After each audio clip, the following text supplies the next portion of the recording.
حصول اولاد کے لیے کون سی دعائیں مانگیں؟ قاری محمد اختر صدیق صاحب کیا فرما رہے ہیں؟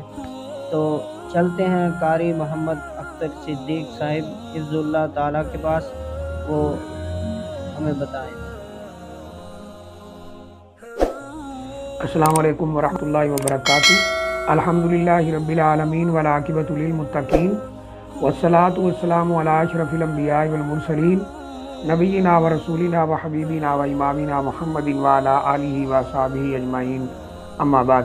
ہمارے بہت سارے بھائی اور بہت ساری بہنوں کی طرف سے یہ سوال کیا گیا ہے کہ قرآن مجید کی کوئی ایسی دعا بتائیں کہ جو ایسے لوگ پڑھیں جن کے ہاں اولاد نہیں ہے، اللہ تعالیٰ ان کو اولاد کی نعمت سے نواز دے، تو قرآن مجید سے یا حدیث شریف سے خاص ایسی دعا بتائی جائے جو اولاد کے حصول کے لیے ہو، اللہ تعالیٰ سے اولاد مانگنے کے لیے ہو۔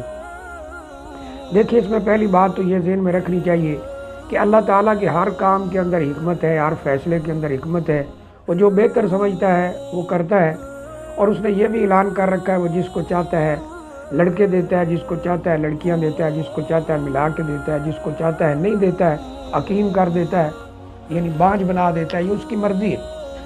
تو بہرحال اس کے ہر کام میں حکمت ہے۔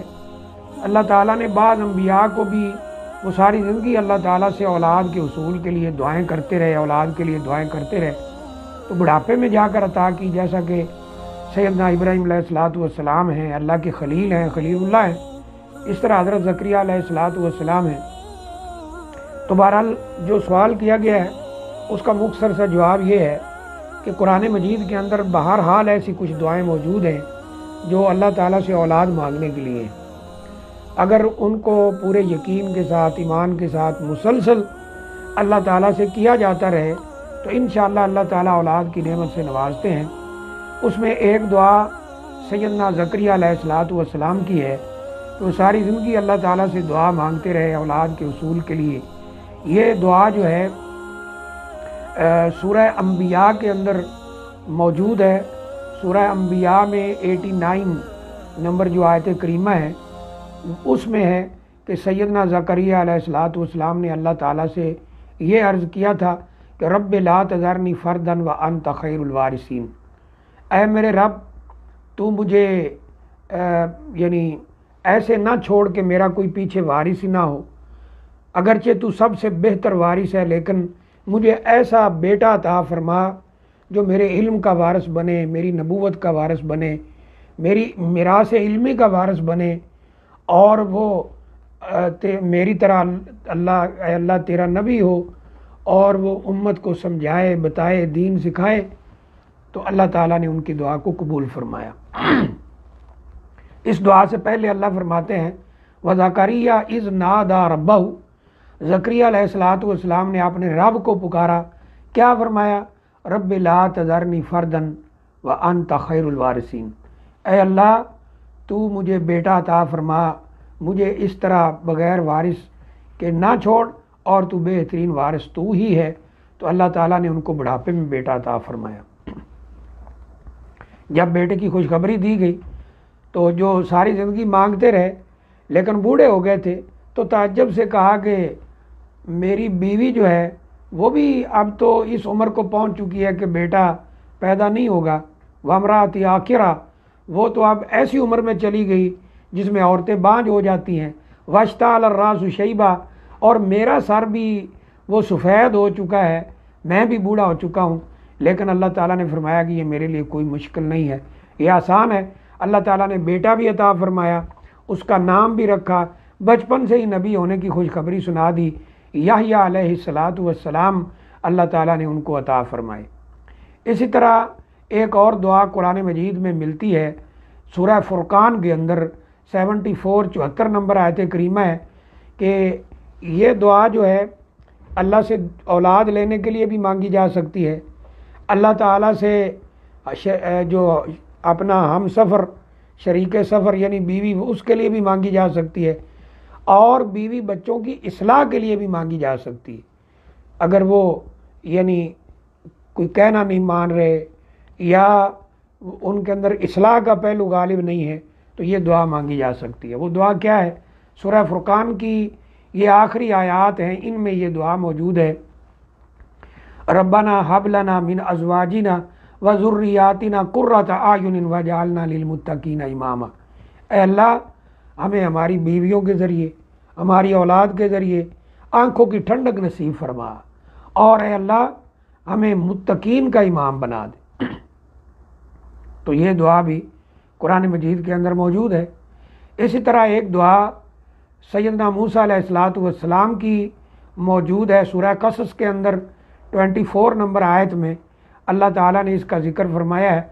ये उस वक्त का वाक़या है जब मूसा अलैहिस्सलातु वस्सलाम मिस्र को छोड़कर मदियन में चले गए थे।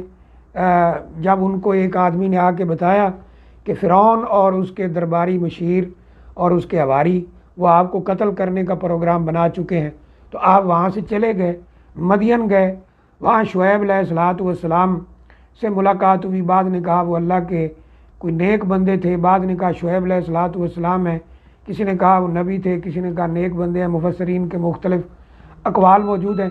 बहरहाल उनकी 2 नौजवान बेटियां थी जो पानी पिलाती थी, बकरियां चराती थी, लेकिन उस वक्त पानी पिलाती थी एक ख़ास जगह से, पानी कुएं से खींच के पिलाते थे लोग बकरियों को।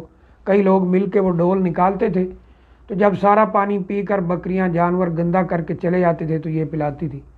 तो आपने उनके लिए ताज़ा पानी निकाला ताकि बकरियां ताज़ा पानी पी लें। उन्होंने जाके अपने वालिद को बताया, तो ये उतनी देर एक दरख्त के नीचे बैठकर अल्लाह से दुआ करते रहे। और ये दुआ क्या थी? ये सूरह कसस के अंदर मौजूद है, रब्बे इन्नी लिमा अनज़लता इलैया मिन खैरिन फ़कीर, कि ऐ अल्लाह तू जो भी मेरे ऊपर भलाई उतारे, जो भी मेरे ऊपर अपनी तरफ से रहमत उतारे, ऐ अल्लाह मैं उसका फ़कीर हूँ, तू ये मुझे नसीब फरमा। तो थोड़ी देर के बाद एक बच्ची उनमें से आई जिसने पैगाम दिया कि मेरे वालिद आपको बुला रहे हैं, और वो बड़े हया के साथ चलती हुई आई, जैसे कुरान मजीद के अंदर मौजूद है।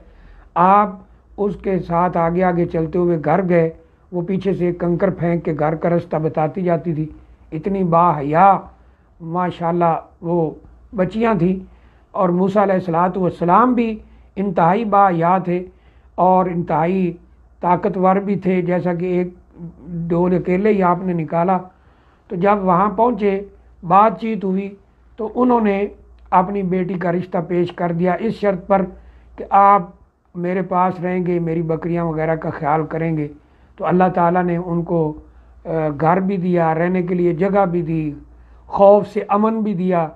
अल्लाह ताला ने ज़ौजा बीवी भी अता कर दी, और शायद बाज़ जगह इशारा मिलता है औलाद भी अल्लाह ताला ने अता फरमाई। तो ये दुआएं कुरान मजीद के अंदर मौजूद हैं, ये दुआएं की जा सकती हैं। ख़ास तौर पर ये दुआ रब्बि ला तज़रनी फ़र्दन व अंत खैरुल वारिसीन, ये ज़करिया अलैहिस्सलातु वस्सलाम की दुआ है।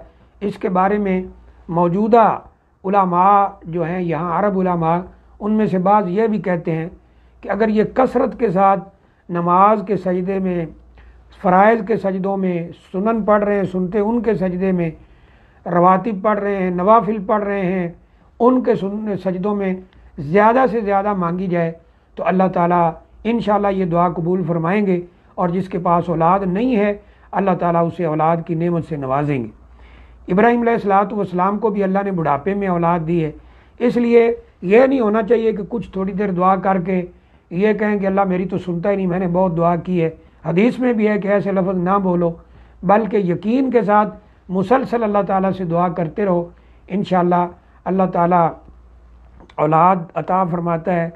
और जब अल्लाह औलाद दे दे तो फिर ये दुआ कसरत से करनी चाहिए, रब्बना हब लना मिन अज़वाजिना व ज़ुर्रियातिना कुर्रता आयुनिन वजअलना लिलमुत्तकीना इमामा, कि औलाद की इस्लाह भी होती रहे इस दुआ के ज़रिए। अल्लाह ताला से दुआ है अल्लाह हमें अमल की तौफीक अता फरमाए।